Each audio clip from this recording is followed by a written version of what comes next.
Magic or sorcery is the use of rituals, symbols, actions, gestures, and language with the aim of exploiting supernatural forces. The belief in and practice of magic has been present since the earliest human cultures and continues to have an important spiritual, religious, and medicinal role in many cultures today. Psychological theories consider magic a personal phenomenon intended to meet individual needs as opposed to a social phenomenon serving a collective purpose. The belief that one can influence supernatural powers by prayer, sacrifice, or invocation dates back to prehistoric religions, and it can be found in early records such as the Egyptian pyramid texts and the Indian Vedas. Magic and religion are categories of beliefs and systems of knowledge used within societies. Some forms of shamanic contact with the spirit world seem to be nearly universal in the early development of human communities.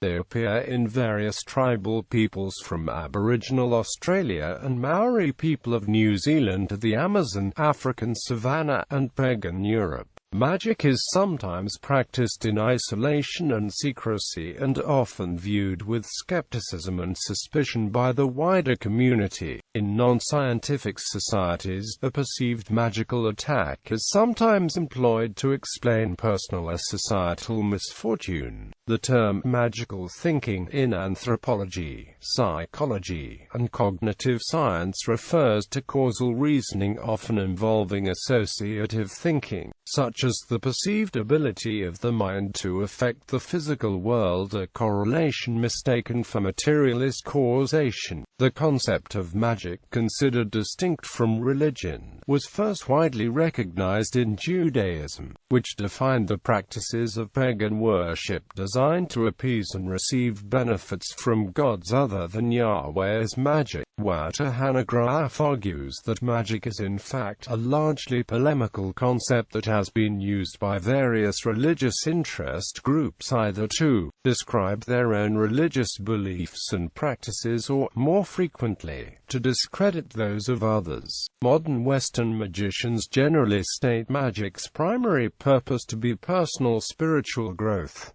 Common features of magical practice. Rituals. Magical rituals are the precisely defined actions used to work magic. Bronislaw Malinowski describes ritual language as possessing a high coefficient of weirdness, in that the language used in rituals is archaic and out of the ordinary. This he ascribes to the need to create a mindset that fosters belief in the ritual.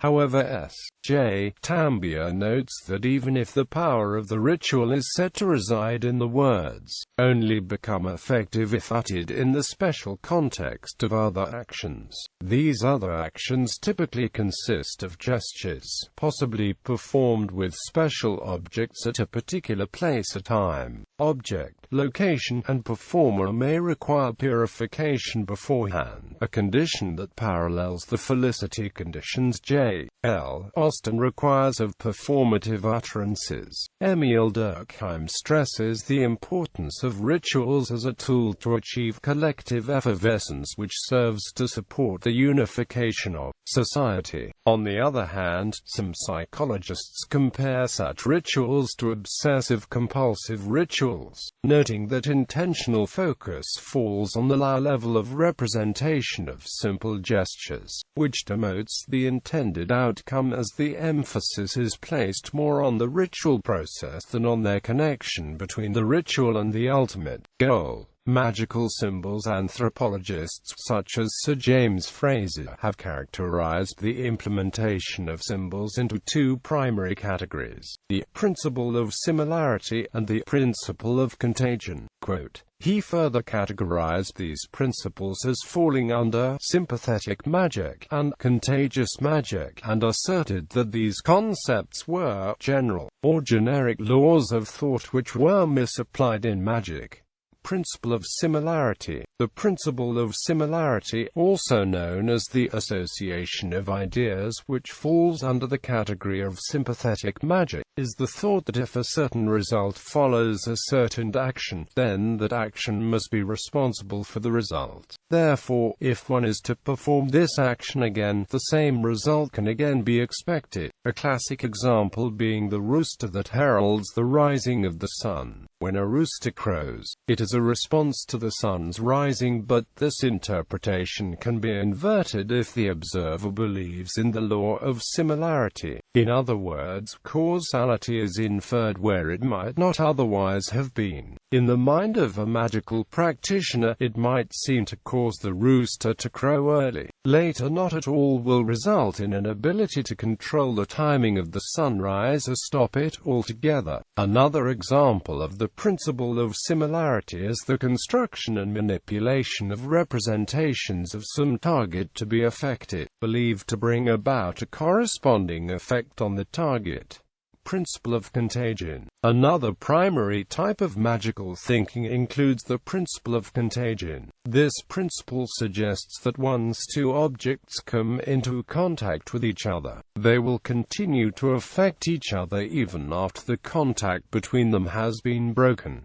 An example given by Tambia relates to adoption. Among some American Indians, when a child is adopted, his or her adoptive mother will pull the child through some of her clothes, symbolically representing the birth process and thereby associating the child with herself, thereby becomes hers emotionally even though the relationship is not biological. As Claude Eliot V.I. Strauss put it, the birth would consist, therefore, in making explicit of situation originally existing on the emotional level and in rendering acceptable to the mind pains which the body refuses to tolerate. The woman believes in the myth and belongs to a society which believes in it. Symbols, for many cultures that use magic, are seen as a type of technology. Native peoples might use symbols and symbolic actions to bring about change and improvements in the same way as those from advanced cultures use advanced irrigation techniques to promote soil fertility and crop growth. Michael Brown discusses the use of Nantag stones among the Agaruna as being similar to this type of technology, brought into contact with stem cuttings of plants like manioc before they are planted. These powerful tangible symbols of fertility are believed by the Agaruna to transfer some of the fertility to the plants. Others argue that ritualistic actions are merely therapeutic, Tambia citing the example of a native hitting the ground with a stick. While some may interpret this action as symbolic, others would simply see a man unleashing his frustration at poor crop returns. Ultimately, whether or not an action is symbolic depends upon the context of the situation as well as the ontology of the culture. Many symbolic actions are derived from mythology in unique associations, whereas other ritualistic actions are just simple expressions of emotion and are not intended to enact any type of change.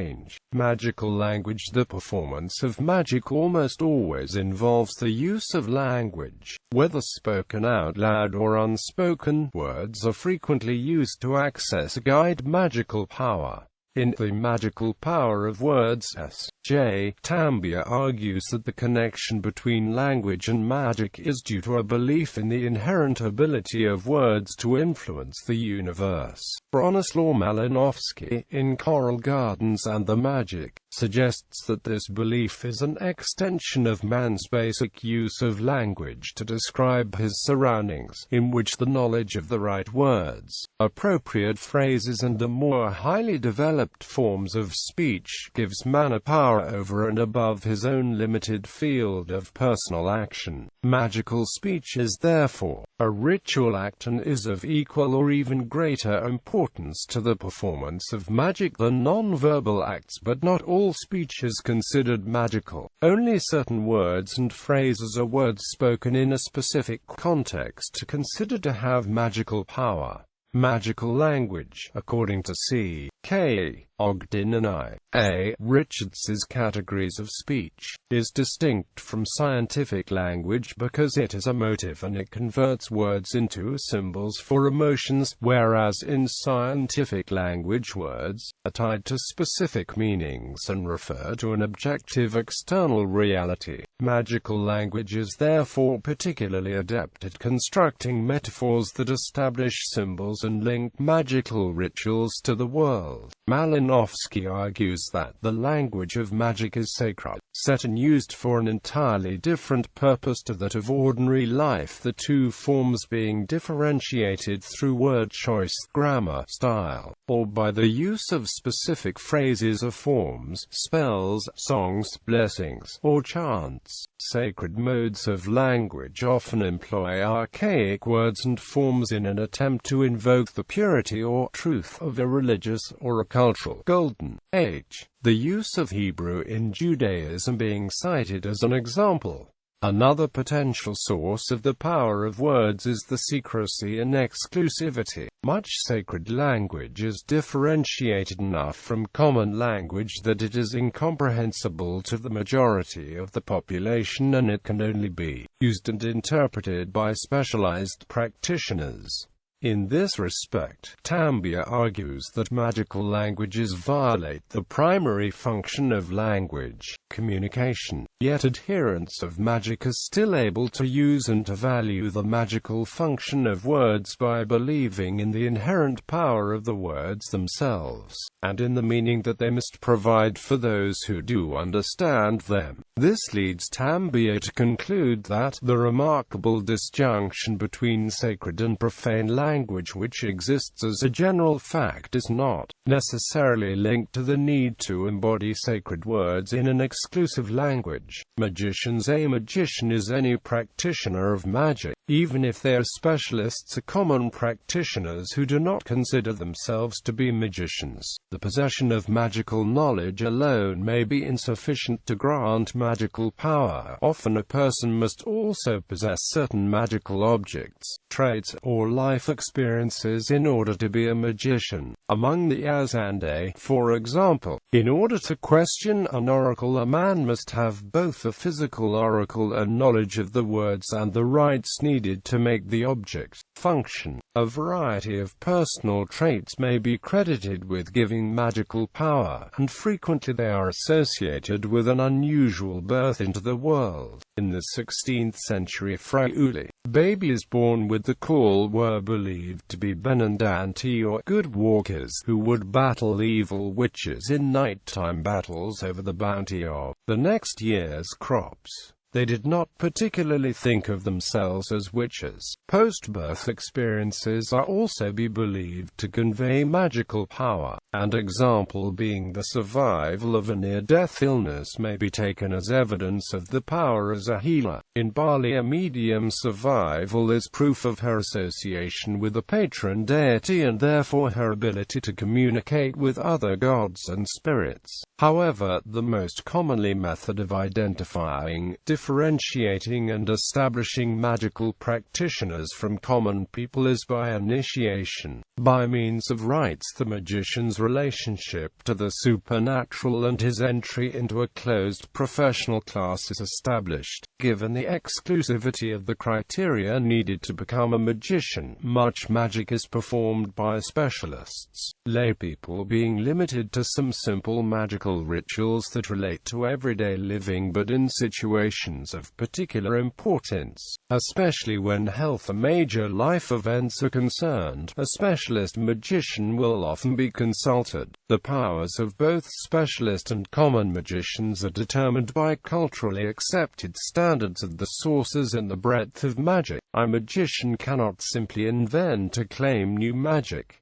In practice, the magician is only as powerful as his peers believe him to be. In different cultures, various types of magicians may be classified on their abilities, the sources of power, on moral considerations, and hence categorized as sorcerer, wizard, witch, healer, etc. Witchcraft. Witchcraft means the practice of, and belief in, magical skills and abilities that are able to be exercised individually, by designated social groups, or by persons with the necessary esoteric knowledge. In non-scientific societies, perceived magical attack as an idea sometimes are employed to explain personal or societal misfortune. In anthropological and historical contexts, this is often termed witchcraft as sorcery, and the perceived attackers, witches, or sorcerers. The maleficium, a term that applies to any magical act intended to cause harm or death to people or property, is often seen as a biological trait or an acquired skill. Known members of the community may be accused as witches, or the witches may be perceived as supernatural, non-human entities.